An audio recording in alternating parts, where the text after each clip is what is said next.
You know what an ambassador is, right? I do. It's a person who, represents a country. Yeah. Now, you would think, because remember, when we were living in China, we always were told you're a cultural ambassador, right? Yes. You're an ambassador for your country. Anything you do can actually make your country look better or worse. Okay? But if you're an actual ambassador, if it's your real job, it's your job to make your country, to represent your country in a good light. Yeah. Chinese ambassadors, on the other hand, their job is to represent their country in a bad light. Yes. In the worst light. Yes. They suck. Yes. Ambassadors are awful from China. Yeah. Okay? The worst, really. And I just wanted to show you guys this, okay? Here's this Ambassador Deng, whatever his name is, Xijun. Yeah, it's very small. And he is the ambassador of the People's Republic of China to ASE. Oh, okay. Association of Southeast Asian Nations. Yeah. So anyway, whatever. So basically Cambodia, Vietnam, Philippines. He is an ambassador. Yeah. That's a big one. That's a big ambassador. He's a huge ambassador, right? Okay, so now, first of all, he's the ambassador to the Asian countries, right? Yeah. Southeast Asian countries. Why is he so obsessed with America then, I would like to ask you? Well, because China is very obsessed with America right now. You know how we've been talking about how China uses Western media. We've just shown you an example of how they use it for soft power to change your mind with all these comment psyops. They also use platforms like Twitter. This is straight from Twitter. Right. And all he does is post, I'm going to focus on that particular thing in a minute, post garbage propaganda all day, every day. The guy's got like 8,700 tweets, and every single tweet... How do you have that many? Every single tweet is like, China this, Xi Jinping that, Xi Jinping thought, China's amazing, China great, China... This is like North Korea shit. Why is it that Western social media is a platform for Chinese propaganda? Yeah, what is this? Yeah. I mean, so you as the Chinese government block all of your citizens from using this platform, but your diplomats and ambassadors do it to spread hate all over the internet. Yeah. And one of the things this guy does, and other Chinese diplomats do, is they constantly post these stupid, childish comparisons. Oh, this is the ripped paper thing? It's comparisons between China and America. This is like the format for all of them, right? Yeah, and remember, 4 years. This guy has got F all to do with America. Nothing. He's the ambassador to the Southeast Asian nations. What the hell does he have to keep putting these childish things? So, okay, I thought we're not going to look at all of them because he posts like almost once a day. Yeah. He posts these stupid comparison things. Yes. So I thought we'd look at 2 of them. Yes. Okay, just to give you a taste. We might look at some more in the future. Sure. Because some of them are just absolutely ridiculous. Like the one where he says China's had 0 conflicts ever. Oh my gosh. Anyway. I mean, come on. I'm going to just read this one. He's got Chinese modernization on the left and U.S. modernization on the right. So apparently China is people-centered and America is capital-centric. Okay? Wait. Yeah. So the country with one of the largest wealth gaps in the world, with no social programs, is more people-centered than the country with social programs and with welfare. Yes. How does that make sense? It doesn't.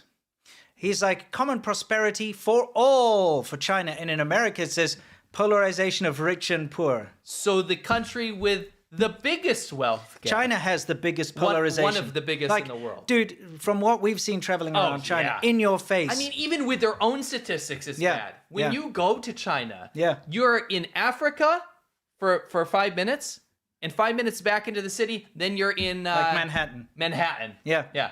You want to see wealth gap. You got Ferraris driving around with barefoot children on the side of the road. You got Lamborghinis with pigs strapped to the top of them. Dude, it's just, it's ridiculous how they just say things and expect people to believe it. Okay, so again, let's go back to the China side. It says, material and cultural ethical advancement. What? So the country that makes their own culture demonized and illegal and celebrates a Western ideology, Marxism. By the way, Marxism is not Chinese. It's Western. Yeah, it's not Chinese culture. And compared to America... ethical advancements in genocide? Yes. In genocide? Yeah, seriously. Concentration camps, is that ethical Forced labor? advancement? No human rights? Yeah. Removal of religious freedoms? Yeah, freedom of speech taken away. Removed? Yeah, what they did to Hong Kong. Yeah. Forced black site prisons? Yeah, ethical advancement. But apparently, America's bad because it has an insatiable hunger for wealth. God forbid. Oh my Darn Lord. it. Now, here's my favorite one. Animal rights? Yeah, what about that? Oh, yeah. Here's my favorite one. Chinese says, harmony between humanity and nature. You've got to be joking. So China's the worst offender when it comes to ecological destruction. China in many places looks like the frickin' moon, but like a man-made moon. Yeah. It's destroyed. Dude, we all know about the huge amounts of pollution and that 90% of the soil and the rivers, the water's polluted in China. The fact that, animals have been wiped out, species have been wiped out, the fact that they go out and outfish the seas and destroy the seas and the holes in the ozone layer and stuff very recent from. China has a lot to answer for when it comes to ecological destruction. But here's what I love. When they compare America, they say, America has inaction towards the ecological crisis. America has inaction. Okay. I don't want to get too mad here, but national parks, state parks, that was an American idea. Nature conservation. Where do you think all these stupid whale watching boats that go out there? What's that? Sea shepherds and shit. Is that coming from China? I don't think so. No. Greenpeace. These annoying twats, because I don't like them. Greenpeace. Where does that come from? Not China. I'm an environmentalist, but I'm not like a environmental. I'm not an anarchist. eco-terrorist. Yeah, I'm an eco-terrorist. Okay. I'm just trying to say that when it comes to nature conservation and caring about the environment and ecology, I'd rate America as one of the top in the world. Yeah, it definitely the pioneers of doing this in so many ways. But no, apparently America is in action towards ecological crisis. Okay, wait, just for just a second. In the last quarter, or in the last observed metric, America reduced carbon emissions by like 129% or something. Yes. And China increased them 200-something%. Yeah. So it's quite literally the opposite on every single principle. Every single thing. It's a joke. It is a joke. And this is an ambassador, a Chinese ambassador. So it's not like some low-level dude. This is just an ambassador. Yeah. This dude is a little miserable pile of secrets. He is. What a piece of shit. This guy's a piece of shit. I like how he also says Chinese modernization, peaceful development. I don't know if you've ever seen the development in China, but it usually involves beating people up and throwing them off their land, forceful destruction of their houses. I guess those huge wars between the people and the government shooting fireworks at bulldozers didn't happen. Yeah, exactly. Displacing people. I guess the whole flooding of all the area near Chongqing and displacing thousands of villages and millions of people didn't happen. Yeah. I guess the peaceful development doesn't count all the protests you shut down when people are upset that their money's gone. Yeah. No, so peaceful development. And apparently America has wars and plundering. And maybe. Fair but enough. Hey, if you lose the wars, though, you can't claim that as an accolade. You have to win them. And you can say that. First. Yeah. Anyway, so that's a small taste, but I thought I'd show you one more that he put out there. Okay. Just because, you got to get a bit of variety. So this guy's just going on and on about all his bullshit, right?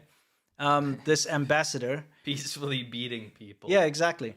I just hate, dude, it's blatant lies by a Chinese official out there for everyone to see, It's right there. Yeah. Blatant bullshit lies. A lot of people might look at this and say oh, yeah, maybe he's got a point. And that's how it works. And why is he using Twitter to do his bullshit propaganda? You know what the new thing is, by the way? What? All these Chinese officials on Twitter complaining to Elon Musk saying, please remove our state labels. Yeah, I know. Because it's like McCarthyism.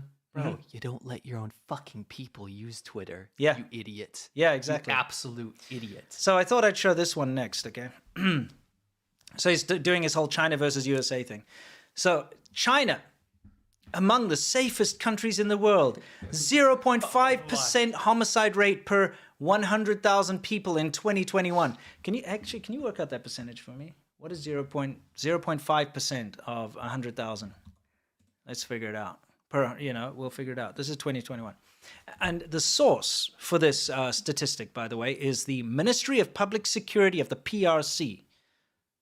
So how many people was that he claims died? I just pulled it up. Okay, we'll see. This calculator is like an absolute piece of crap. Yeah, it's terrible. We got people in the chat that are definitely kicking our butt here. 500 people. There's only 500 people? Yeah. Okay.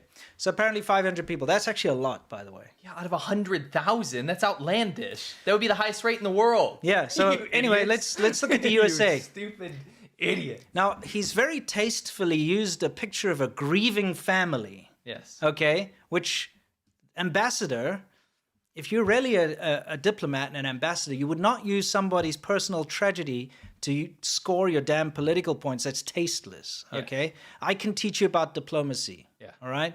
I can show you Chinese manners. All right? And the USA says very high crime and gun explosion danger. Gun explosions. I hate when my gun explodes. Gun explosion dangers. How much did he say? 7.8% homicide rate per 100,000 people in 2021. His source is the World Bank database. So how many people would that be? That would be 7,800 people. Bro, that's like... that would be a nuclear holocaust. So we were like, this isn't right. Okay, Yeah. we're like, how is it that he's saying that 7,800 people per 100,000 people are killed by gun explosions in the USA? So we actually went to the source, which is this World Bank database. Yes. And we took a look at homicides. Let me get past all this guy's stupid propaganda that goes on forever and ever. Okay, here. And we took a look. And the actual homicide per 100,000 people in the United States for that period was 7. Right, per 100,000. Yeah, 7. Which is decently high. And that is the same source that he used. So he's confusing numbers with percent. Yes, correct. 7 people per 100,000 in 2020 from that source died from homicide. Only 7. Yes. Not 7,800, you stupid, useless excuse for an ambassador. By the way. Yeah? With his statistic, it's just some math. You know how many people died of homicide in America that last year? Or in 2020? How many? Let's see here. 31 million. How's that even possible? 31 million people died. Whatever. Like, this guy's off the rails. Yeah. Anyway, we thought we'd just take a look. Thought we'd take a look at South Africa for 2020, and we're actually on a downward trend here. Look. That's nice. Yeah, down from like whatever it is, 65 down to 33 people. Yeah. But that's like 4 times the United States, 4 or 5 times the United States. Not too bad. But then we'd like, is China even there? And we found out that China is there, but they stopped reporting in 2018, and the only thing they reported was 1. So this is China logic. The World Bank to even use China's state data is a slap in the face of just reason. You know, China, I'm going to be honest with you, like, there's no way to prove this because China doesn't have any reliable data, but as safe as like normal Chinese cities are walking down the street, like in a city center, China is brutal and pretty fucked up There's a lot of stabbings. in the countryside. A lot of stabbings, a lot of murders. We've actually been witness to the aftermath of murders ourselves. Absolutely. I've seen a person get stabbed at an ADM. We also remember the nurses. Yeah, all the dead bodies and the blood everywhere. I mean, we've seen that with our own eyes. That's not something we're making up here. It's not secondhand tales. I've seen more people murdered in China than I have in the U.S. And you might say, okay, population density and all that stuff. I'm just saying. Yeah. I have no way of quantitatively like proving this to you, but it's not one. If the statistics were out there for everybody to see, it would tell a very different story. But as you saw, his source was the Ministry of China's Ministry of Security or whatever. By the way, like just to show that Yeah. the World Bank data for the U.S., which is public data, Yes. and then China's internal data, to say 0.5%, which is wild. By the way, look at his Twitter feed. It's just Xi Jinping thought. Yeah. We have ensured and improved public well-being as a matter of priority and pooled resources to wage a critical battle against poverty. Like, dude. Seriously, the most boring shit ever. Anyway, we went to the CDC also to see about assault and homicide. Yeah, all right? Checks out. Yeah. 7.5 people to 100,000 people. Yes. So not percent. Not percent, dude. People. Like the ambassador doesn't know the difference between percent and figure. Yeah. Figure and like the most basic math. It's ridiculous.